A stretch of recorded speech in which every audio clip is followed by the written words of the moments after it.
Juliana Zapata y hoy vamos a hablar de dos temas muy importantes, el análisis fundamental y también el análisis técnico. Vamos a empezar con el análisis fundamental. ¿Qué es el análisis fundamental? Bueno, en pocas palabras, el análisis fundamental utiliza datos económicos de la industria y de la empresa, tales como la inflación, también la producción, el consumo, exportaciones, volumen de ventas, endeudamiento, liquidez, entre muchas otras, para valorar intentar pues predecir el rumbo del precio de las acciones. Se basa principalmente en el supuesto de que el mercado recoge las expectativas que los inversionistas tienen sobre la evolución de los precios y que dichas expectativas reflejan lo que muestran los factores macroeconómicos y las noticias de los activos principales. Dado pues que resulta imposible conocer todas las noticias y predecir tus efectos, entonces pues de manera exacta, y el análisis fundamental solo busca como entender las causas de los movimientos de los activos, identificar también las razones de los cambios en los estados financieros de la empresa y pues busca descubrir oportunidades de inversión en el mediano y pues largo plazo. Y este tipo de análisis no es usado para inversiones a corto plazo. Tenemos dos tipos de análisis fundamental. El primero que tenemos es el top-down y el otro el bottom-up.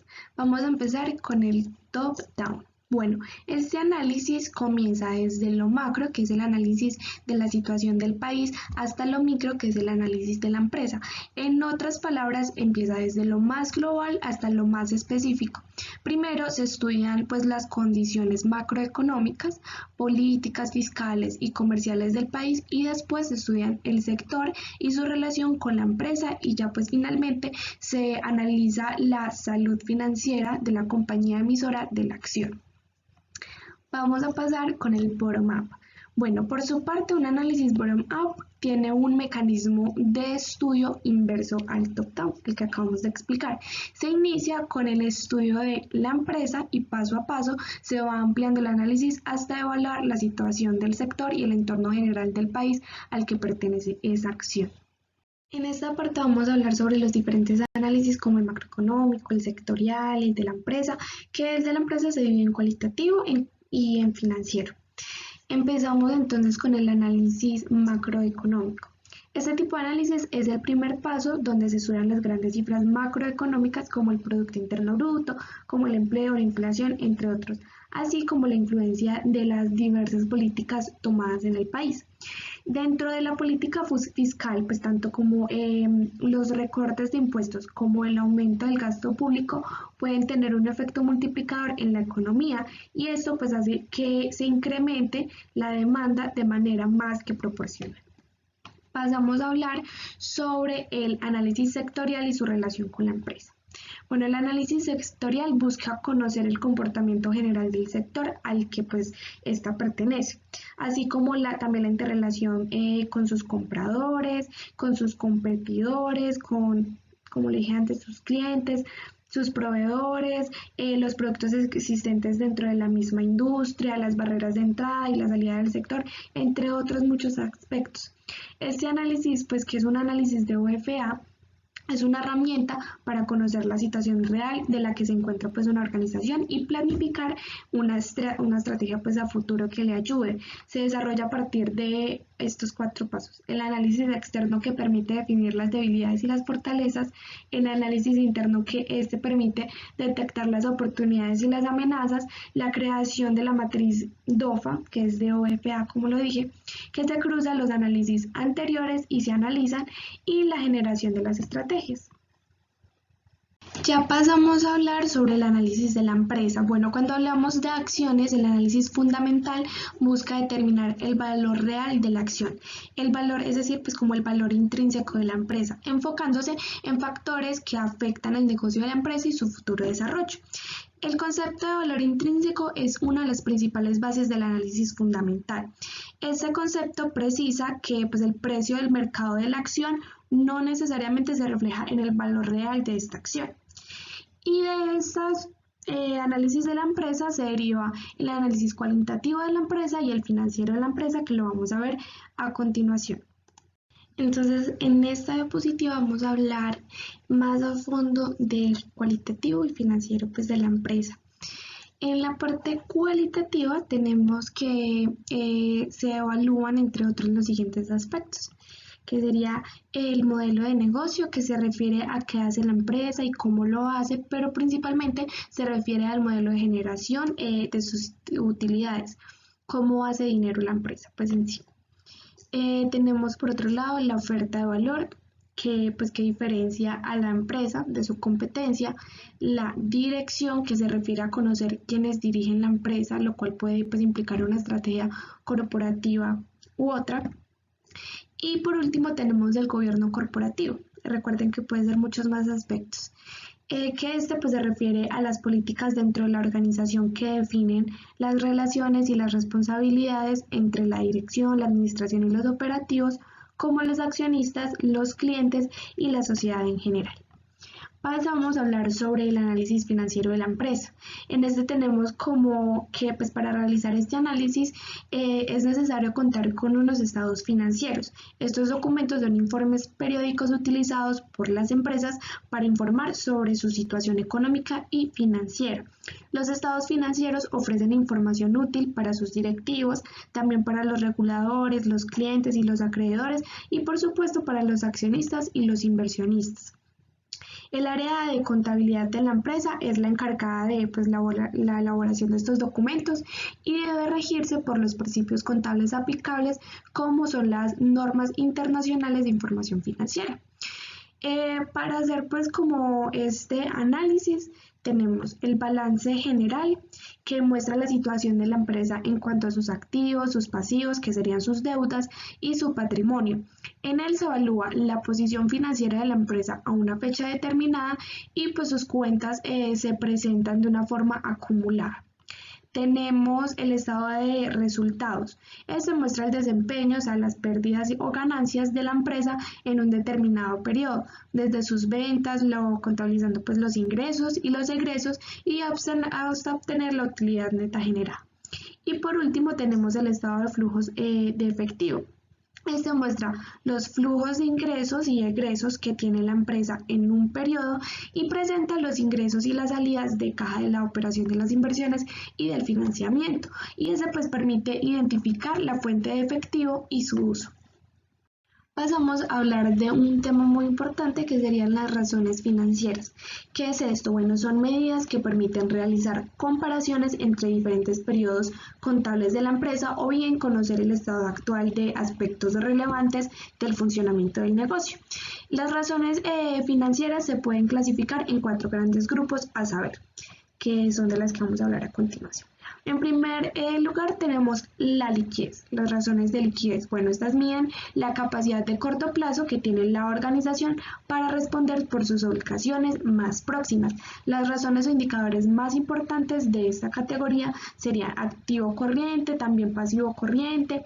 Tenemos otro que sería lo que hay disponible, la prueba de efectivo, la prueba activa y otros conceptos. En esta parte tenemos las razones de apalancamiento. Estas miden de acuerdo pues al endeudamiento y la capacidad para asumir nuevos pasivos, que eso sería la capacidad de endeudamiento, y permiten conocer el nivel de riesgo asumido a invertir en la empresa. También tenemos por acá en este lado las razones de rentabilidad, que sería que pues estas permiten evaluar qué tan rentables son las diferentes etapas del negocio, así como la empresa en general. Y tenemos en esta última parte las razones de actividad. Estas razones miden la eficiencia que posee la empresa para utilizar sus activos de acuerdo a la velocidad de recuperación de los valores aplicados. Esto también tiene unos conceptos que sería la rotación de la cartera, la rotación de los inventarios y la rotación de los proveedores. Ya para finalizar con el análisis fundamental, vamos a hablar sobre la rentabilidad por dividendo o dividend yield, que es así como se llama algunas veces. Bueno, este mide la rentabilidad que obtiene el accionista debido a los dividendos recibidos con respecto al valor de la acción. La ecuación dada es dividendos por acción sobre cotización de la acción. Con este es posible tener una idea del beneficio generado por la acción a través de sus dividendos y pues aparte del que puede generar vía valorización. Y ya pues según el perfil de riesgo del inversionista, este elegirá acciones que muestren un mayor o un menor dividend yield. Usualmente pues los inversionistas conservadores que prefieren poseer las acciones por largos periodos prefieren mayores yields. Por otro lado, para los inversionistas más agresivos no es de gran relevancia este indicador, pues generalmente buscan beneficiarse por la valorización donde buscan mayores rentabilidades. Pasamos a hablar sobre el análisis técnico. Bueno, el análisis fundamental, el que vimos anteriormente, pues ha tenido históricamente mucha fuerza en la toma de decisiones a largo plazo por parte de los inversionistas. Sin embargo, para aquellos que pretenden pues mantener unas inversiones de corto plazo, ha tomado gran fuerza este análisis, el análisis técnico. ¿Pero qué es ese análisis técnico? Bueno, el estudio de los movimientos del mercado, principalmente mediante el uso de gráficos, con el propósito de pronosticar tendencias de los precios.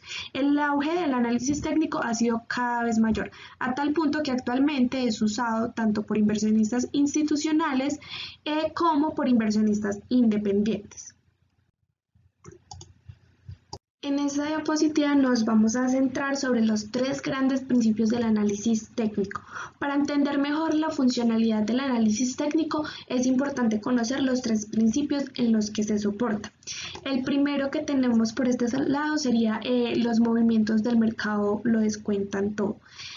¿Cómo así? Bueno, los analistas técnicos asumen que cualquier cosa que posiblemente pueda afectar un activo, ya sea aspectos fundamentales, psicológicos o políticos, se reflejan directamente en el precio del mismo. Cuando los precios están subiendo independientemente de las razones por las cuales lo esté haciendo, pues entendemos que la demanda está superando a la oferta y en este caso los datos fundamentales están saliendo positivos.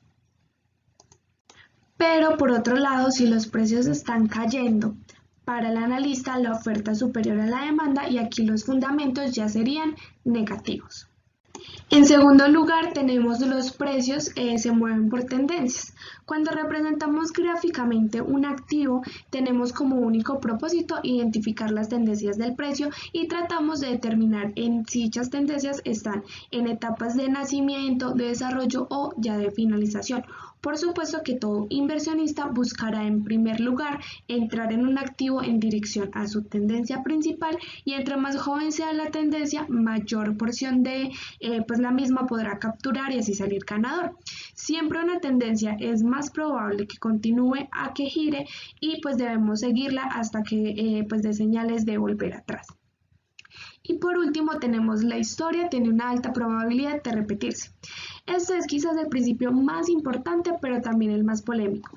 Gran parte pues de análisis técnico y del estudio de los movimientos está basado en la psicología humana que tiene tendencia a no cambiar. En resumen, lo que indica este principio es que si los patrones han funcionado en el pasado, asumimos que podrán funcionar en el futuro. Esto nos permitirá descifrar el comportamiento próximo de los activos mirando su evolución histórica. Ya vimos que era el análisis fundamental y en este momento estamos aprendiendo qué es el análisis técnico. De acuerdo a eso que hemos aprendido, vamos a hacer unas diferencias entre ellos dos. Bueno, sea cual sea el tipo de análisis que se utilice, el objetivo siempre será solucionar el mismo problema, que sería determinar la dirección del mercado. La diferencia es que en cada método se usan enfoques diferentes. En el análisis fundamental, pues estudian las causas del movimiento del mercado. Este estudia todos los factores relevantes que afectan los precios para pues determinar su valor intrínseco, que sería el valor real. Si el valor intrínseco está por debajo del valor actual del mercado, significa que el mercado está sobrevendido y podrá subir o al menos estabilizarse. Y ya si está por encima, significa que está sobrecomprado y podrá caer o perder fuerza alcista. En la parte de análisis técnico tenemos que se concentra principalmente en el efecto y no invierte mucho tiempo en las causas. La razón está dada en el primer gran principio del análisis técnico que lo vimos anteriormente, que sería el precio lo descuenta todo. Suele pues afirmarse que los fundamentalistas quieren saber el por qué el técnico solo está pues preocupado por el efecto. Vamos a ver la flexibilidad y la adaptabilidad que tiene el análisis técnico. Bueno, el analista técnico puede adaptarse fácilmente a cualquier mercado y en cualquier dimensión de tiempo. No hay mercado en los cuales los principios y patrones del análisis técnico no apliquen siempre y cuando haya liquidez. Los técnicos pueden seguir cuantos mercados deseen, pero el fundamentalista no, dado la enorme cantidad de datos que debe considerar. Es por eso que los analistas fundamentales requieren especializarse en sectores o incluso en compañías o activos específicos. Los mercados pasan de periodos activos a inactivos, es decir, de etapas con tendencia a etapas sin tendencia. El analista técnico puede concentrar su atención en aquellos que muestran fuertes tendencias e ignorar los demás. Puede cambiarse de activos cuantas veces quiera. En cambio, para un fundamentalista, esta situación será un poco más compleja. Y otra ventaja importante que tiene pues el analista técnico es la visión general de los mercados. Al haber pues altas correlaciones, lo que haga el precio de un mercado puede dar valiosas indicaciones con respecto a la dirección futura de otros. Los gráficos bursátiles. Bueno, los tres tipos de gráficos bursátiles más usados son gráficos de línea, los gráficos de barras y tenemos los gráficos de velas japonesas. Actualmente el más utilizado es el de velas japonesas por presentar una mayor información y ser visualmente más fácil de leer. Empezamos con el gráfico de línea. Bueno, ese representa pues la unión mediante una línea de los precios de un activo, generalmente los precios de cierre. En los gráficos de barras tenemos que este integra la información más detallada acerca de la evolución de los precios. Con este tipo de gráficos podemos observar el precio máximo y el precio mínimo que alcanzó pues un activo durante una jornada o un espacio temporal definido. También se visualiza el precio de apertura, el precio de cierre y la volatilidad del activo durante la jornada. Cuando la barra vertical es muy amplia, nos enfrentamos a un activo altamente volátil. Aunque son aparentemente muy diferentes frente a un gráfico de líneas, si unimos los precios de cierre de las barras, ambos gráficos serían muy similares. Y por último, en el gráfico de velas japonesas, pues se trae una información similar pues, a las barras, pero visualmente son más fáciles de leer. La información que nos muestra una vela es la siguiente: principio de apertura, el principio de cierre, también el precio máximo de la jornada, el precio mínimo de la jornada, el rango que sería la volatilidad y el cuerpo que sería la distancia entre apertura y el cierre. En esta diapositiva vamos a hablar de cuáles son los tipos de tendencia y cómo podemos identificar estas tendencias. Bueno, para comprender adecuadamente las tendencias es importante el concepto de picos y valles. Se entiende por valle los puntos de inflexión que aparecen en la parte inferior del gráfico, sin importar la dirección o la tendencia que esté presente. Y los picos, por su parte, son aquellos puntos de inflexión que se encuentran en la parte superior del gráfico. Empezamos hablando sobre la tendencia alcista. Esta tendencia se caracteriza por tener principalmente valles ascendentes, es decir, hacia arriba, y pues tener principalmente pues estos valles. También se hace necesario que los picos tengan este comportamiento, sin embargo son los valles los que recobran mayor importancia en estos. Y en la tendencia bajista tenemos que la prioridad son los picos.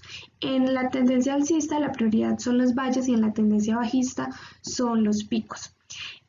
Pues estos son los que deben ser descendentes y como consecuencia de esta situación los valles resultan también ser descendentes.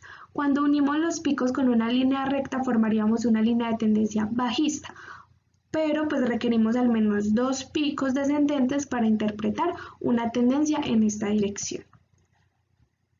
Y ya para concluir con el tema de análisis técnico, vamos a hablar sobre los soportes y las resistencias.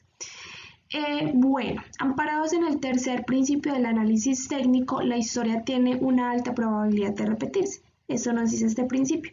Los soportes y las resistencias históricas representan una guía importante para el inversionista. Avancemos pues en estas definiciones. Empecemos con el soporte. Un soporte es una zona donde se concentra la demanda, es decir, donde aparece un incremento de compradores generando en muchos casos consolidaciones o movimientos alcistas a corto, mediano o largo plazo. Los soportes son niveles o áreas ubicadas en la parte inferior, es decir, en los valles de los gráficos, donde el interés por comprar es suficientemente fuerte como para vencer la presión vendedora. Estos movimientos alcistas son llamados comúnmente rebotes, y las zonas de soporte que se presentan principalmente son en los valles, como lo dije anteriormente, o zona de congestión pasadas. Es importante aclarar que las zonas de soporte nunca deben tomarse como un punto nivel de precio exacto, sino como en una zona.